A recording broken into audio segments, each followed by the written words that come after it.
যখনই বিপদে পড়ে যাবেন আপনি আল্লাহ তাআলার খাস একটি নাম ধরে সাহায্য চাইবেন, বিদ্যুতের গতিতে আপনি সাহায্য পেয়ে যাবেন, আপনার বিপদ মুহূর্তের মাঝে দূর হয়ে যাবে। ব্যবসা বাণিজ্য লস, সার কাছে শুধুমাত্র শত্রু আর শত্রু বিপদে আপনাকে গ্রাস করে রেখেছে, কোনো কাজেই যেন সফলতা নাই, যেটাতে হাত দেন সেটাতেই লস, কোনো কিছুতে আপনার সাফল্য নাই, সন্তান কথা শোনে না, স্ত্রী কথা শোনে না, পরিবার পরিজন নষ্ট হয়ে গিয়েছে, কিভাবে আপনি বাঁচবেন? প্রবাসে আটকা পড়ে গেছেন, আসতেও পারেন না, কোনো কাজও পাচ্ছেন না, আপনি আমলটা করেন।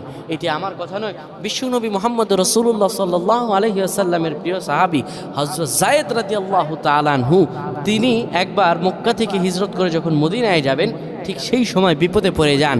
ওনাকে একটি লোক বিপদে আটকে ফেলে এবং ওনাকে হত্যা করার চেষ্টা করে। তখন তিনি আল্লাহ তাআলার এই খাস নামটি ধরে সাহায্য চেয়েছিলেন, আল্লাহ তাআলা তাকে বিপদ থেকে মুক্ত করেছেন। সুবহানাল্লাহ। সেই দোয়াটা কি?